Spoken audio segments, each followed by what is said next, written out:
Essay number 97, the difference between how you feel and how you think you feel. Right now, in this moment, how do you feel? No, wait, don't answer yet, because what you're about to tell me isn't how you feel, it's how you think you feel. And there's a massive difference between those two things, a difference that might be the source of most of your suffering. Let me prove it to you. Think about the last time you had a really strong emotional response to something. Maybe someone said something that upset you. Maybe you got bad news. Maybe something triggered you on social media. Did you pause, scan your body, notice the actual physical sensations, and then identify the emotion? Or did your mind immediately start telling you a story about what just happened and what it means and how you should feel about it? Yeah, that's what I thought. When someone asks, "How do you feel about that?" what they're really asking is, "What do you think about that?" We've made emotions and thoughts interchangeable, and that confusion is destroying our ability to actually experience our lives. Here's what emotions actually are: sensations in your body. That's it. When you strip away all the mental commentary, all the interpretation, all the meaning making, emotions are just physical experiences. Tightness in your chest, openness in your heart, tension in your shoulders, ease in your belly. That's all emotions are: tightness or openness, contraction or expansion. That's it. But watch what your mind does with those simple sensations. You feel a little tightness in your chest, and suddenly your mind is screaming, "Anxiety! Danger! Something's wrong!" Remember that time in third grade when you feel a flutter in your stomach and your mind goes, "Oh God, I'm in love, this is the one. But what if they don't love me back? What if I die alone?" You feel a heaviness in your body and your mind declares, "Depression! I'm broken. I'll never be happy. Life is meaningless." But here's the thing, that tightness in your chest, it's just tightness. That flutter in your stomach, just a flutter. That heaviness, just heaviness. The sensations themselves aren't good or bad, they're just sensations. It's the meaning we assign to them that creates what we call emotions. And more importantly, it's the meaning we assign that creates our suffering. Think about this. No emotion actually lasts more than about 90 seconds in your body. The chemical process of an emotion, the actual physiological experience, it's over in a minute and a half. That's how emotions are designed. They're meant to be temporary signals, not permanent states. But you've had emotions that lasted for hours, days, weeks, maybe even years, right? How is that possible if emotions only last 90 seconds? Because you're not feeling the emotion anymore. You're thinking it. You're recreating it with your thoughts. You're telling yourself the story that triggers the sensation over and over and over again. You're not sad for 6 months after a breakup. You're thinking sad thoughts for 6 months. And those thoughts create temporary sensations that you interpret as sadness. And then you think more sad thoughts, and the cycle continues. You're not anxious all day. You're thinking anxious thoughts all day, creating little bursts of tension that confirm your anxious thoughts, which create more anxious thoughts. You're living in what I call mental emotions, thoughts dressed up as feelings. And here's where it gets really insidious. We're taught how we should feel about everything. Your culture tells you what should make you happy and what should make you sad. Your religion tells you what should make you feel guilty and what should make you feel righteous. Your family tells you what should make you proud and what should make you ashamed. By the time you're an adult, you have this entire mental ecosystem of prescribed emotional responses. Someone gets promoted at work, you should feel happy for them, or jealous if it wasn't you. Someone dies, you should feel sad, even if you didn't know them well. Someone insults you, you should feel angry, even if what they said doesn't actually bother you. You're not feeling your feelings anymore. You're feeling what you think you should feel based on a lifetime of conditioning.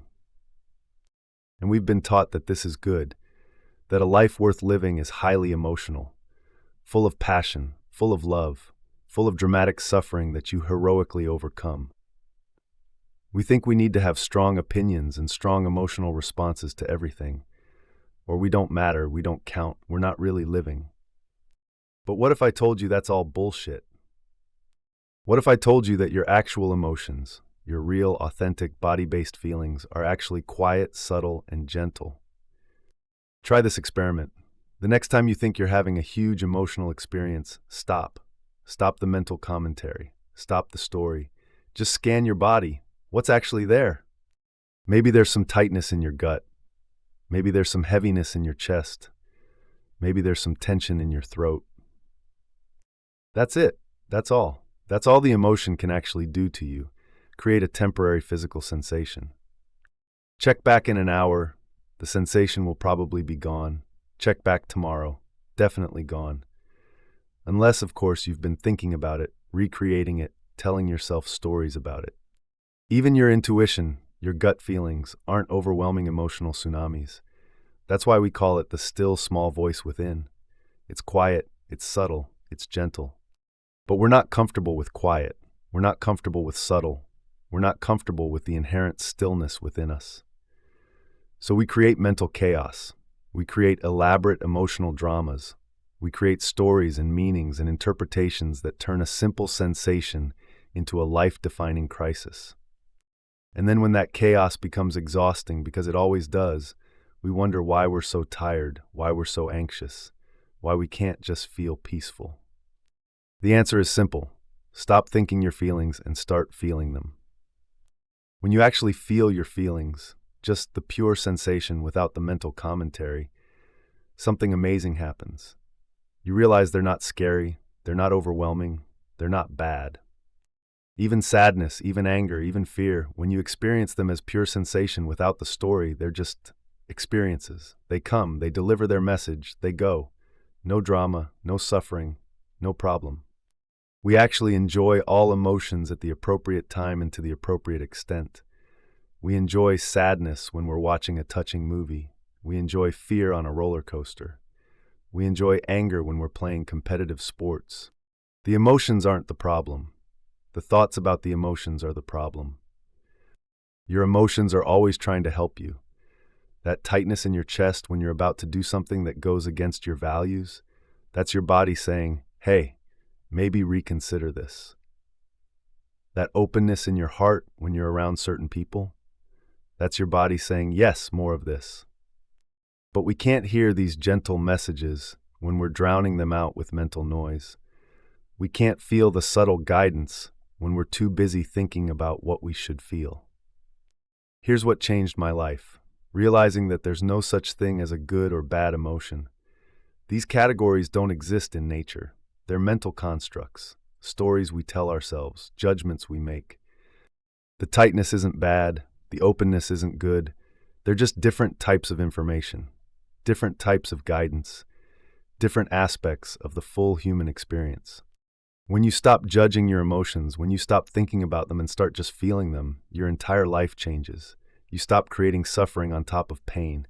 You stop creating anxiety about anxiety. You stop getting depressed about being depressed. You just feel what you feel, and then it passes, and then you feel something else. This is what it means to be emotionally free. Not to stop feeling, not to only feel positive emotions, but to feel everything fully without adding mental commentary, without creating stories, without thinking your feelings into existence.